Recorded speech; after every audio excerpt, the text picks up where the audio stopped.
Not far from part of course. Try not to get too lost. It ain't no coming back. Soon as you back up against the wall. Light as a rock, rough as a hard place. Out of the box because of God's grace. Hard to move from in the casket. Styles up on the nigga like that.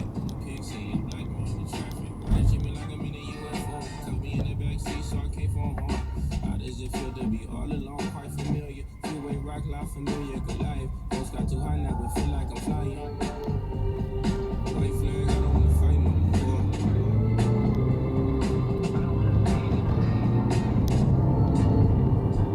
White flag, I don't wanna fight no more.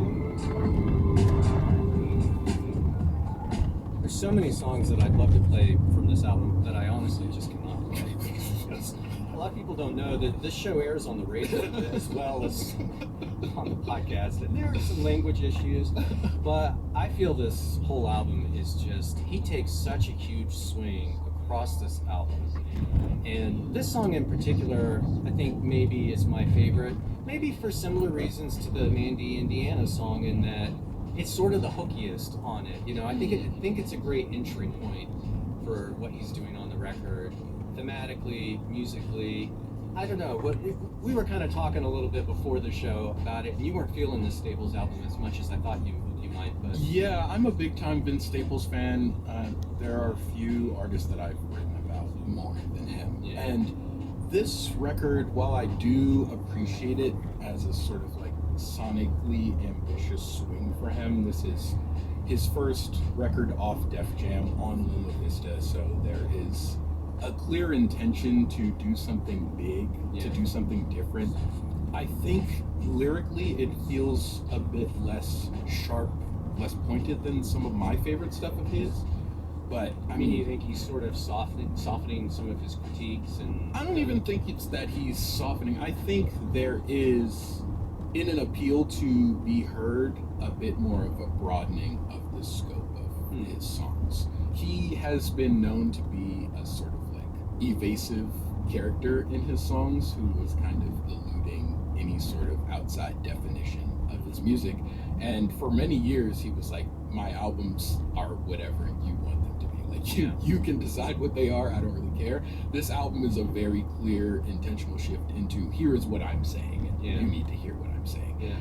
But with all that said, I think even the worst Vince Staples album for me is a great Vince Staples album. I think he's like one of the defining rappers of his generation. This is so clearly like an auteur vehicle for him. Like you hear this and you're like, oh, he's really ready to embrace being one of the great sort of visionary thinkers. Yeah, I mean, it's a flex. He travels through so many different eras of music. You know, there's kind of punk rock elements and psych rock, and there's a song called The Big Bad Wolf that it kind of sounds like this 80s era sort of rap hip hop. It's a little goofy. And then you got the song White Flag, which is has this old school soul, almost kind of Motown sound to it. He very clearly wants to be viewed as a serious artist now. Before he was just like, he would say it all the time, music was just a thing that he was doing to get his bills paid, and now he is like, no, I want to make my mark, and I think you can't deny that is very clear in this record.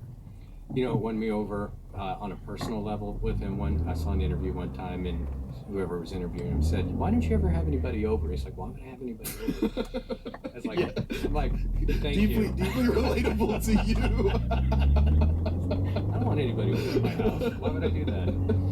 So Crybaby, the album from Vince Staples, that came out June 5th, just at the top of June. This message comes from BetterHelp.